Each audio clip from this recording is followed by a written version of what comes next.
À quoi ça ressemble être heureux si ce n'est tout voir comme une cour de récréation? Sauf qu'avant d'atteindre ça, t'es plutôt en mode zombie de Call of et tu te fais acculer par trop de problèmes qui arrivent en même temps, en trop gros nombre, en ayant beaucoup de mal à tirer sur chacun d'eux. Tu vas alors te laisser submerger par ce flux de mauvaises idées qui vont rentrer dans ta tête et la petite voix qui t'aide lorsque c'est pour encourager un pote te détruit comme un mauvais entraîneur de football, un peu trop agressif et qui arrête pas de te hurler dessus. Si tu sais pas faire la part des choses, ça peut vite t'impacter dans le mauvais chemin alors que tu sais être en joie, donc être heureux. Tu verras que mettre des headshots à chacun de tes problèmes, au moins une balle dans le corps, en étant un peu plus comme Denji, te rendra plus heureux. Au cours de sa vie, on passe tous par des moments de joie. Tu sais de quoi je parle quand tu viens de terminer la construction d'une structure dans Minecraft ou dans la vraie vie, que t'as bien fait le ménage et sorti les poubelles avant le lundi. Une fois fait, comme une pile Energizer, t'es rechargé à bloc, mais ça pendant qu'un instant, puisque la joie c'est juste du bonheur sous forme de short. Et comme eux, c'est assez éphémère. Au contraire d'être heureux, là c'est bien plus étalé sur la durée, et pour te citer juste quelques bénéfices, t'es plus détendu, plus sympa, surtout en été, et les problèmes qui composent la vie, t'arrives à mieux les supporter, et pas simplement les pointer du doigt, et en te plaignant à ne rien faire. Déjà auprès des frérots, dès qu'il y a moyen d'arranger un frère avec quelqu'un, de l'aider ou de le consoler dans des mauvais moments, t'es présent, puis envers toi évidemment. La loupe qui te sert de concentration va loucher bien plus sur le positif que l'autre côté, la négativité. Celle-ci souvent elle est pas là quand on fait preuve d'une bonne critique avec les autres, mais alors quand ça te concerne toi, c'est régulièrement des critiques bien négatives. Cette petite voix dans ta tête va vraiment être un frein lorsqu'on veut personnellement être heureux, même si ton état peut impacter ceux qui t'entourent. Le pire c'est que c'est toujours avec nous-mêmes qu'on est le moins tolérant,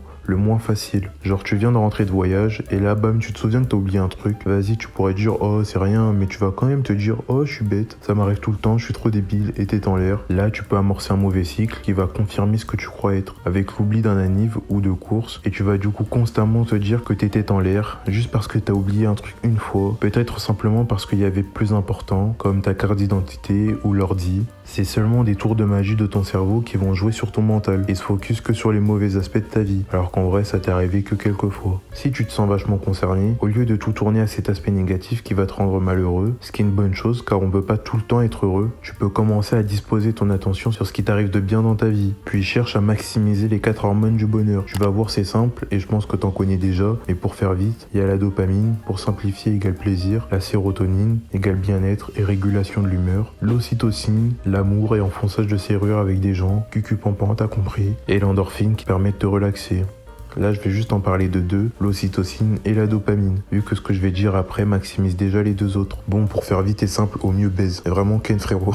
Ou au pire, hein, tu le sais, mais fais des câlins et passe du temps avec des gens que t'apprécies. Évidemment, si t'es trop jeune, écoute pas ce que le trou du cul je suis te dit. Fais-le quand tu le sens. Mais échanger entre clés et serrures stimulera bien plus cette hormone, ce qui te rendra bien plus content, comme les gens en couple, avec une bonne activité S. L'ocytocine est très développée chez eux. On sait pourquoi, hein. Oui, l'amitié aussi c'est suffisant, rien que parler de chèque, encore une fois les câlins. Mais en simple, maximise au mieux tes relations sociales afin qu'elles t'apportent plus de bonheur que l'inverse. La dopamine aussi y a poussé, mais pas de la façon que tu crois. Déjà, s'il te plaît, concernant tout ce qui te réjouit sur l'instant, comme des pépes seuls dans ton lit, espèce de gros dégueulasse va, toutes les 1 à 2 heures, diminue progressivement ça à une meilleure alimentation. Ton corps, peu importe son apparence, c'est pas un sac poubelle, à part si tu le vois comme tel. Et oui, c'est normal de se faire plaisir avec un goûter des fois à 16 heures. J'adore les Pim's, mais pas toutes les 60 minutes. Cultive plutôt une activité qui te fait plaisir, comme la boxe, le tennis ou simplement observer des oiseaux. Des activités et projets qui te font plaisir sur le long terme, et là tu remarqueras que les pépasols auront meilleur goût que quand t'en bouffais H24. D'ailleurs, c'est la même avec le fait d'être heureux. C'est pas une nécessité de dealer à vouloir tout le temps être heureux, sinon le bonheur n'existe plus. Beaucoup de gens vont vouloir trop se satisfaire et bien trop vite par rapport à la normale, et c'est malheureusement de cette manière qu'on fait disparaître des réjouissements. Si tu trouves plus trop de vidéos ou de shorts bien, c'est peut-être que ça fait longtemps que t'es dans le train d'en mater. Si ta bouffe a plus trop de goût,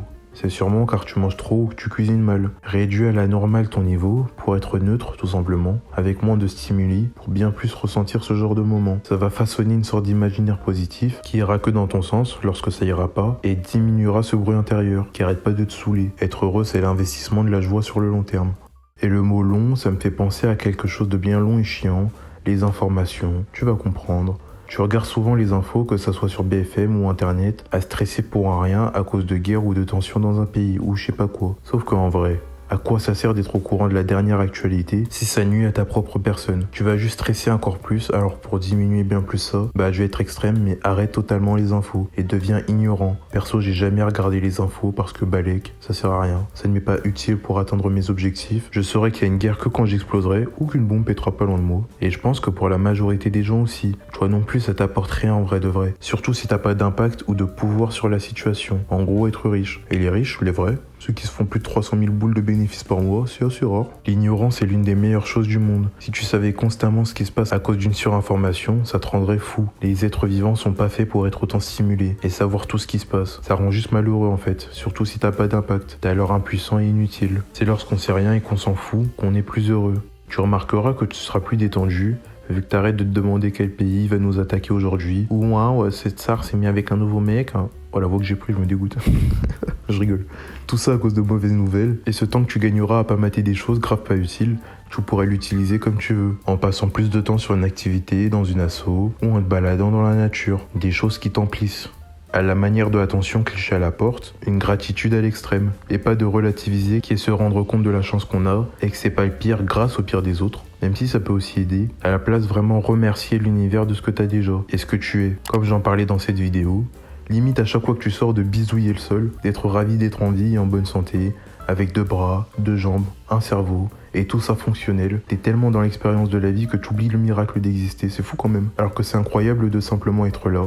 Face à tes problèmes, tu pourrais te plaindre, par exemple sur ton vélo qui marche pas, et ouais, c'est un exutoire qui permet de te défouler. Et comme je disais aussi dans cette vidéo, pourquoi pas méditer sur une solution en s'attardant réellement sur le problème? Fais pas simplement le français à te plaindre dans le vide, car t'es juste casse-couille et que tu le sauras auprès de ton cercle, et en parlant de ça, ça t'induira dans ce mauvais cycle dont je parlais avant. Si c'est pour faire le lutin grognon, autant trouver une solution. Pas nécessairement seul, mais tu pourrais te concerter avec des proches. Ce vélo, ça se peut que t'as un pote qui pourrait le réparer, ou regarde des vidéos sur comment réparer un frein de vélo. Grâce à ça, tu le résoudras et ça t'enlèvera cette charge mentale, cette accumulation de bruit qui te saoule plus qu'autre chose et t'empêche d'être heureux. Combat pas tous cet essaim en même temps, plutôt un à un. Là, tu pourras gérer un problème à la fois, vu que tu t'attardes à un problème et trouves une solution à la fois.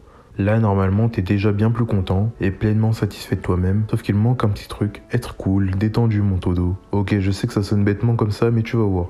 Imagine t'es tranquille, pépère est là, des poulets te demandent tes papiers, ils font juste leur boulot, là tu réagis mal. Tu parles mal au nugget et lui aussi il le prend mal. Égo humain, en mode macaque, tu bombes le torse et les épaules et lui aussi, bim ça dérape en baston. Sincèrement, t'aurais pu éviter la GAV en te faisant poutrer en bonus par un CRS, juste en étant détendu. En gros, prends pas les choses trop au sérieux. Regarde dans la description de toutes mes vidéos, y a que des débilités mais qu'est-ce qu'on s'en torche le cul. La vie c'est juste une cour de récréation, pas le bureau d'un principal au lycée, avec un suppôt coincé dans sa machine à chier. En ayant la mâchoire tendue, on voit que t'es contracté et que t'as envie de te battre, que t'as un peu envie de conflit au fond de toi.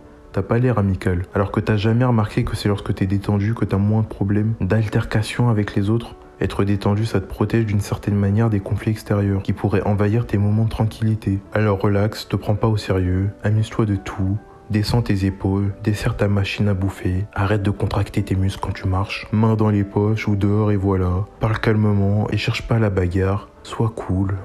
Et la majorité de tout ce que je t'ai sorti te rendra très sûrement pleinement satisfait. Pas de diminuer par magie cette autocritique, car elle est bien présente, mais de baisser celle du côté négatif de la force. Et ça te permettra, comme dans Kung Fu Panda, d'être bien plus dans la vie et surtout d'être plus heureux.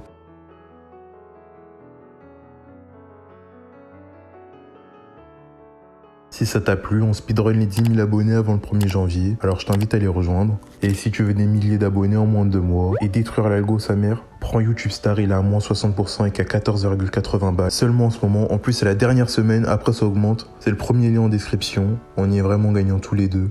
C'était HM et ma phrase fétiche, suis ta passion.